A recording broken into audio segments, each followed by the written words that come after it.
O que poderia ter acontecido na história se o nosso protagonista Naruto não fosse assim tão impulsivo? Afinal, mudar isso seria mudar o que o personagem é. Esse protagonista clássico que quer sempre ajudar os outros, fica sempre sorrindo e sempre faz e depois pensa.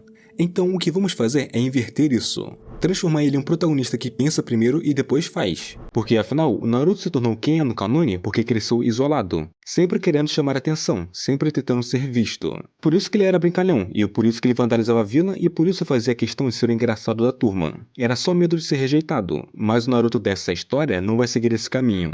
Ele teria aceito a solidão e aceitado viver dessa forma isolada. E, em vez de lutar contra isso, aprende a viver ignorando o que os outros pensam. Ele teria abandonado o sonho de ser Hokage, porque ele percebe que esse desejo só existia para chamar atenção. E no lugar disso, teria aparecido o sonho e o objetivo de descobrir quem eram seus pais e por que Evil o odiava sem nenhum motivo. Como nem mesmo Hiruzen revelaria essa verdade, o Naruto entende que só existe um caminho: o poder. Poder suficiente para investigar o que ele quer por conta própria. Isso significa estudar, treinar e se tornar, no mínimo, um Jounin. Ele teria aproveitado ao máximo sua resistência física e regeneração, focando principalmente no Taijutsu, porque ele pode treinar por horas sem se preocupar tanto com o próprio corpo. Afinal, se ele tem um ponto forte, ele vai levar isso ao extremo, até que seus defeitos pareçam não existir. E o maior desses defeitos é o seu controle de chakra. Como ele tem uma reserva absurda de chakra, mas o controle inicial péssimo, ele sempre teve dificuldade de fazer jutsus básicos. Então ele faz o óbvio. Ele começa treinando o controle antes de tentar qualquer coisa avançada. Seguindo assim o conselho do Iruka, onde ele pratica a técnica da folha na testa até fazer seu controle de chakra deixe de ser um problema no futuro. Afinal, para aproveitar essa quantia de chakra, ele teria que aprender ninjutsu. É o lógico. E por não ser mais problemático, o Naruto conseguiria fazer amizade com certos personagens desde o início. Principalmente com o Shikamaru e o Choji. Afinal, eles nunca tiveram preconceito contra ele. Seria até legal ver isso acontecendo, porque o Naruto até mesmo jogaria aquele xadrez japonês deles com o Shikamaru. Ele perderia toda vez, mas pelo menos melhoraria a estratégia dele. O Naruto também não teria qualquer tipo de interesse pela Sakura. Para ele, ela é apenas mais uma das fãs do Sasuke. O mesmo se aplica mais ou menos com o próprio Sasuke. O Naruto não o veria mais como um rival, mas como uma referência do quão forte ele quer ser desde o início. Os dois até mesmo começariam com estilos diferentes, sendo o oposto um do outro. O Sasuke seria muito mais técnico e refinado, enquanto o Naruto lutaria para vencer, com um estilo sujo que combina perfeitamente com o ninja. No exame Genin, naquele teste final da academia, o Naruto passaria de primeira. Ele nunca tentou sair da academia mais cedo, porque sabia que não estava pronto e que isso só atrapalharia ele. Mas ainda assim, o Mizuki tenta manipular ele para roubar o pergaminho proibido. E o Naruto, ele aceita. Afinal, por que não pegar alguns jutsus de rank alto quando você pode colocar toda a culpa em um traidor como Mizuki? O Naruto até mesmo saberia que ele estava o enganando. Então ele iria enganar ele também. Como nunca foi revelado o que existe dentro daquele pergaminho, o mais lógico é que ali estivesse as técnicas do Tobirama. E isso inclui Hiraishin. Ou seja, o Naruto não só aprenderia os clones das sombras, mas também todo o conceito por trás do Hiraishin. Ele não conseguiria usar esse jutsu naquele momento, porque ele ainda precisa do conhecimento em Fujutsu. Mas ele teria a base para depois fazer isso. Ainda assim, isso não impediria o Naruto de espancar o Mizuki. No teste dos sinos, o Naruto teria sim descoberto o motivo por trás daquele teste. Não totalmente, mas sabia que não iria ser só dois deles que iriam passar. Afinal, os times de Konoha sempre tinham 3 membros, com exceção do Sensei. Então não havia motivos para mudar isso agora. Assim, o que deveria ter sido cada um por si atrás do sino, só para no final eles conseguirem passar por sorte, aqui o Naruto teria feito os outros dois perceberem isso para que consigam passar no exame, assim mostrando um trabalho em equipe o suficiente para que o Kakashi passe eles do teste sem problemas. O mesmo se aplicaria no arco dos Zabuza. O Naruto teria sido aquele que teria mais ajudado a todos, usando seus clones para enganar todo mundo e contra-atacar os inimigos. Porque, afinal, com o domínio sobre os clones das sombras, um estilo de luta realmente sujo, ele não seria só um tanque de energia, mas seria aquele que faria qualquer estratégia que tentassem fazer dar certo. Então, assim, essa primeira luta seria um domínio pro Naruto, que teria sacrificado os clones dele sem pensar para ajudar o Kakashi até o momento que o Haku chegasse. Mas já no segundo confronto na ponte, o Naruto notaria como o Zabuza usa o nevoeiro para esconder os movimentos dele. E em vez de atacar impulsivamente, ele usaria os clones para enviá-los como iscas para forçar o inimigo a revelar onde ele estava. Isso acabaria poupando energia de todo mundo e evitaria qualquer ataque desprevenido. Basicamente então, o Naruto e o Sasuke em algum momento teriam pressionado o Haku a um ponto onde ele não conseguiria mais atacar e seria forçado a desfazer o jutsu dele, porque senão ele ficaria sem chakra nenhum. E o que seria o clímax da luta? Seria uma luta pura, até o Naruto começar a usar pela primeira vez um pouco do chakra da Kurama. E isso aconteceria antes mesmo do Sasuke cair. No final, os Zabuza e o Haku perderiam por serem pressionados por esse time, com o final não sendo triste com a morte dos vilões, mas sim um alívio depois de passar por um momento de quase morte. E com o arco dos Zabuza resolvido de forma eficiente, sem perdas ou dramas, o time 7 voltaria para Konoha. O Naruto, no pouco tempo que teria, usaria isso para refinar o que aprendeu, inclusive o chakra da Kurama. Então, desde esse começo, ele já teria sim tido um contato direto com a Nove Caudas. Apesar de ter sido a primeira vez que se encontram, o Naruto não teria ficado com raiva ou assustado com a Kyuubi. Ele, na verdade, teria visto ela como apenas um ser onde ele conseguiria informações. Afinal, uma biju que viveu durante, no mínimo, 100 anos, e que nesse tempo foi selada pelo quarto Hokage, teria algumas boas informações. Além disso, o Naruto começaria a estudar o Fuinjutsu básico. Afinal, a capacidade de se teleportar é absurda demais para ser ignorada. Ao mesmo tempo, ele continua treinando com o próprio time. Com os clones, o Naruto consegue treinar junto com a Sakura e o Sasuke, garantindo que todos tenham sua cota de treinamento. Mas, principalmente, absorvendo a experiência de lutar repetidas vezes contra o Sasuke. No fim, é um ganha-ganha, só que muito mais pro lado do Naruto. Isso já seria mais do que suficiente para o Kakashi recomendar o time 7 para o exame Chunin. E a partir daí, grande parte das coisas acontece da mesma forma. O time 7 passa pelo primeiro teste sem dificuldades. Agora, na Floresta da Morte, o encontro com Orochimaru ainda acontece, e o resultado é o mesmo, eles perdem. O Sasuke continua recebendo a marca da maldição, mas a diferença está no Naruto. Aqui, ele não usa o chakra da Kurama, ele não precisa disso para perder. O que o Naruto faz é outra coisa. Ele cria uma barragem de clones das sombras, usando Kunai bombas para tentar ferir o Orochimaru. E bem, ao não mostrar nenhum traço da Nove Caudas, o Orochimaru não vê motivo para mexer no selo do Naruto. E depois desse caos, ele teria notado a mudança no comportamento do Sasuke logo após o confronto. E na visão dele, deixando o companheiro se forçar quando não está em condições de lutar não é uma escolha lógica. Por causa disso, a equipe 7 acaba formando uma trégua temporária com o time do Shikamaru, logo depois do Sasuke derrotar a equipe do Son. E isso só traz vantagens. O Naruto, o Shikamaru e o Choji se conhecem desde pequenos, então não existe um risco de traição ali. Então, para os 6 ali, isso reduz esforço, risco e desgaste. Então era só eles atravessarem a Floresta da Morte com mais calma, sem novos problemas, depois de conseguir o pergaminho que precisavam. No fim das contas, as lutas das preliminares acontecem do mesmo jeito, e terminam da mesma forma. Não há nada que mude de maneira drástica nesse ponto, com uma única exceção. Aqui, a luta do Naruto contra o Gaara acontece já nessa fase final. Enquanto isso, o Sasuke e o Neji teriam que lutar um contra o outro.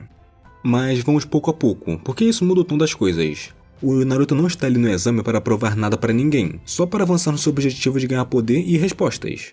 Então, como seria o Naruto que estaria lutando contra o Gaara e não o Sasuke, quem treinaria o Naruto aqui seria o Kakashi. Ou seja, não teria um encontro entre o Jiraiya e o Naruto, pelo menos nessa parte aqui. E isso faz algum sentido. No original, o Sasuke treina com o Kakashi porque precisa, literalmente, não morrer contra o Gaara. Mas aqui, como é o Naruto quem vai enfrentá-lo, o Kakashi teria tomado conta dele. Afinal, esse Naruto já tem base de tudo, e até um pouco mais do que tinha no original. E tem mais um detalhe importante aqui. Como o Naruto e o Sasuke estão agora no mesmo nível, o Kakashi consegue treinar os dois ao mesmo tempo. Afinal, o que eles mais precisavam era de condicionamento físico.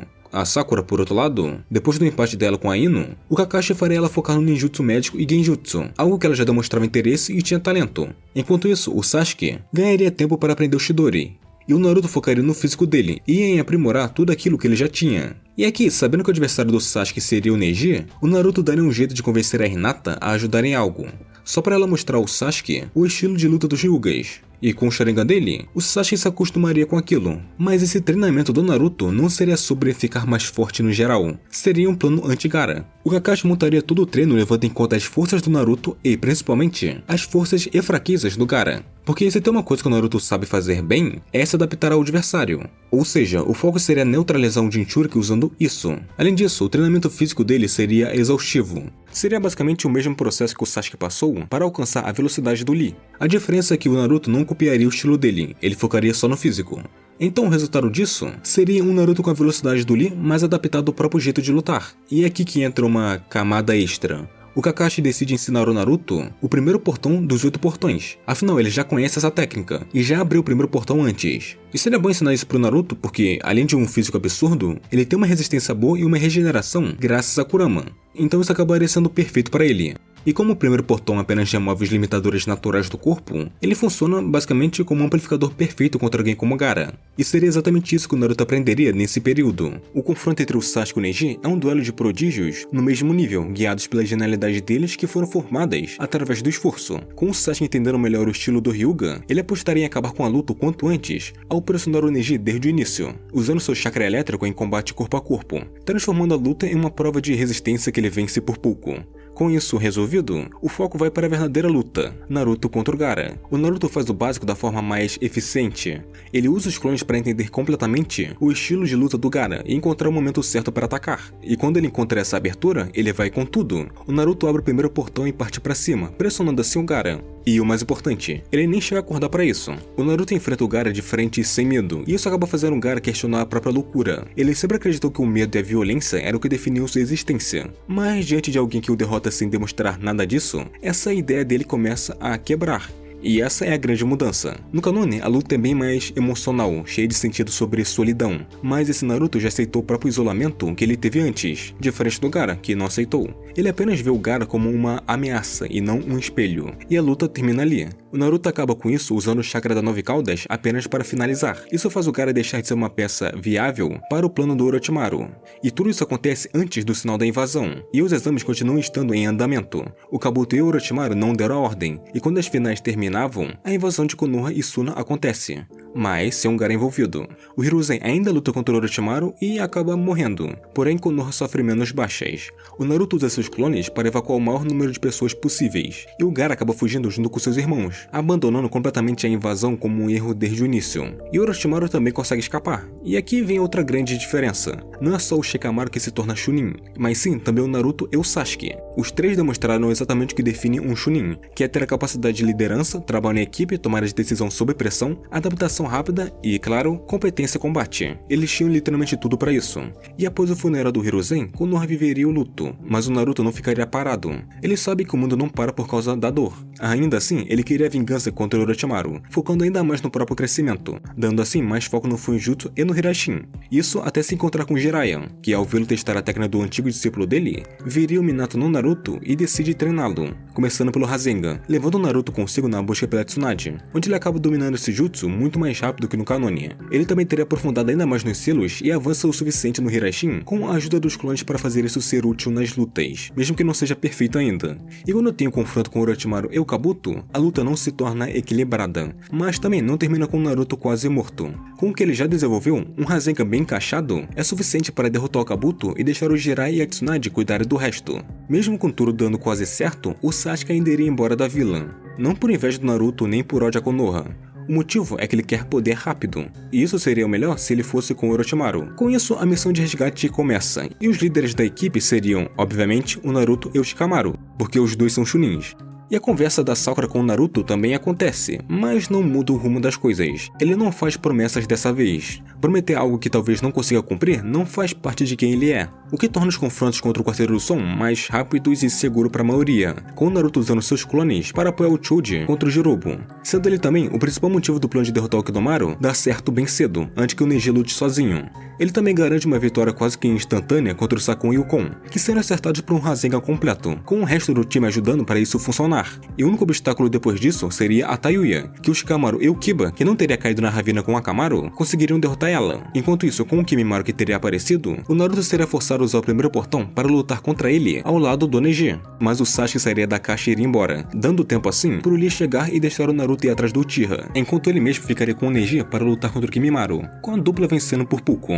Já no Vale do Fim, o Naruto alcança o Sasuke e luta contra ele, sem qualquer tipo de discurso, o vendo apenas como uma ameaça e alguém que ele deveria levar de volta. Ele até mesmo usaria teleportes curtos com o Hirashin básico dele e usaria o chakra da Kurama para pressioná-lo. Apesar disso, o Naruto teria deixado o Sasuke ir embora. Ele não se importa se o Sasuke vai atrás do Orochimaru, ele mesmo pretende fazer o mesmo, por outros motivos. Agora, se o Sasuke sobreviver, ótimo. Agora, se ele morrer, foi uma escolha dele. E assim, o arco clássico termina, com Konoha se reconstruindo sob a liderança da Tsunade, com o Naruto e o Shikamaru frustrados, por terem quase perdido 2 companheiros. Eles sabem que o mundo ninja não para, então eles não podem parar. Da mesma forma, o Jiraiya leva o Naruto para uma viagem de treinamento, e ele aceita sem hesitar. É melhor do que ficar preso à vila fazendo missões comuns. E quando voltasse, ele seria um Naruto de elite.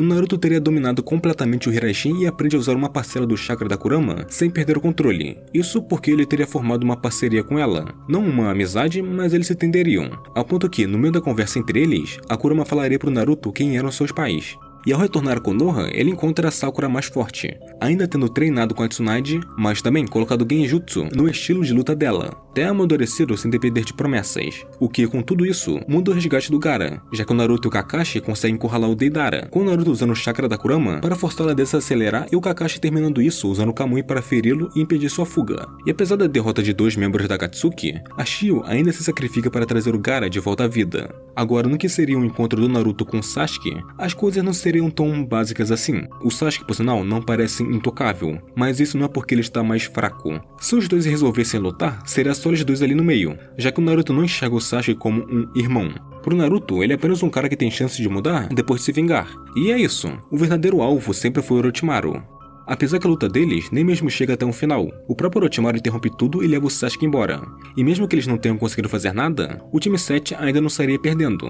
Antes de tudo acabar, o Naruto deixa um selo do Hiraishin marcado no Sasuke, e essa marca não some fácil. Ela só sairia com algo extremo, como arrancar aquela parte marcada. Depois do Sasuke matar o Orochimaru e formar a equipe Hebi, o Sasuke tem a mesma trajetória, com exceção da luta contra o Deidara, que estaria morto. Assim, sua luta contra o Itachi teria acontecido mais cedo. E nesse mesmo período, o time 7 acaba se encontrando com Tobi durante a caçada ao Itachi, e ficam com ele até o final da luta do Sasuke com o Itachi. E seria nesse momento que o Naruto teria usado o selo que ele marcou no Sasuke antes, chegando quase que ao mesmo tempo que o Tobi. Assim, ele pega o corpo desacordado do Uchiha e desaparece logo em seguida. Assim, Naruto finalmente consegue trazer o Sasuke de volta. Não da forma ideal, como ele queria, mas ele consegue. Então, de volta a Konoha, o Sasuke acorda e começa a processar a morte do Itachi. E o Naruto, ele faz o mínimo. Ele apenas oferece ajuda a alguém que ele ainda pode chamar de amigo. E depois de um tempo de conversa, o Sasuke decidiria ficar na vila. Afinal, ele já tinha completado sua missão, e agora ele poderia fazer o que quiser, e até traz a Hebi junto. E mesmo sendo um renegado, ainda assim, é complicado deixar alguém como ele preso. E com isso resolvido, Akatsuki acelera seus planos. O Naruto, agora Jounin, é enviado ao Monte Myoboku, e ele tem que ficar forte o suficiente para enfrentar o Pain. O treinamento até que funcionaria mais, com o Naruto dominando o modo sábio e recebendo ajuda da Kurama. A Nove Caudas teria percebido que ele era diferente dos outros Jinchurikis e decide testar o Naruto ali mesmo numa luta, e ele acaba passando. Quando a invasão do Pain começa, o Naruto já está mais do que pronto. Ele chega mais cedo e a vila sofre menos destruição. No fim, o Naruto derrota os Pains, combinando o modo sábio com o chakra da Kurama, e como a Kurama absorveria chakra natural para ele, isso significa mais clones para ele usar. Quando finalmente chega até o Nagato depois de toda a luta, não há algum tipo de discurso longo. O Naruto sabe que pode matá-lo a qualquer momento, mas o que ele quer não é uma redenção, é tentar entender ele. Afinal, entender o inimigo é a melhor forma de evitar que algo assim aconteça de novo. Mas há coisas que não têm justificativa aceitável. O Naruto ele acaba escutando e percebe que não consegue entender, pelo menos não agora. Então ele encerra aquilo ali mesmo. E depois disso, a Quarta Guerra Ninja explode quando o Obito e Madara colocam seus planos em movimento, revivendo assim o 10 Caudas a partir das Bijus. Mas o que teria acontecido é que o Obito não teria durado muito, e com a queda dele, o rumo da guerra muda. Assim, o verdadeiro centro do conflito passa a ser o Madara, agora controlando o 10 Caudas sozinho. É nesse ponto que o Sasuke toma uma decisão por necessidade. Ele traz o Orochimaru de volta usando a Anko e o Kabuto, com o objetivo de trazer os Hokages de volta com o Edo Tensei. Quando o Hashirama enfrenta o Madara, ele consegue prender ele, e é nesse intervalo que o Naruto entra. Ele usa um selo especial diretamente e principalmente para o Madara, e por garantia o selamento é reforçado com o selamento do Shukaku, com a guerra terminando ali. O Naruto, depois disso, acaba não se tornando o Hokage naquele momento, porque ele não precisa e nem quer. Ele já tinha conseguido tudo que queria. E no fim de tudo, o mundo de Naruto não mudou. As guerras ainda acontecem e vão acontecer. Os vilões ainda surgirão e as perdas vão acontecer. O que realmente mudou é como Naruto reagiu a tudo isso. Teve coisas que ele não conseguiu salvar e teve ideias que ele não seguiu. Enquanto Naruto no canone cresceu tentando ser aceito e sendo aceito, esse Naruto não corre atrás desse mesmo amor. Ao aceitar a solidão cedo, ele deixa de ser controlado por ela, e cada decisão acaba vindo diretamente do controle sobre ele mesmo. Ele pensa antes de agir, age para minimizar perdas e aceita as consequências. Por isso que tudo que ele aprende existe porque é eficiente. Os vilões acabam perdendo mais rápido, não porque são fracos, mas porque esse Naruto só pensa em derrotá-los. Ele não busca a redenção dos outros. Como o arco dele nunca foi sobre reconhecimento, ele termina com a resposta que ele quis. Ele ainda vai ter sua vida com a Hinata e essas coisas, tendo filhos e tudo. Mas no final, é isso. Ele vai continuar vivendo sua vida. Seja lutando contra o Tsuki, seja se tornando um vilão depois, seja ele se tornando um tirano ou qualquer coisa. O mundo continua girando e ele segue em frente. Curta, se inscreva, compartilhe, obrigado por assistir e nos vemos em outro vídeo.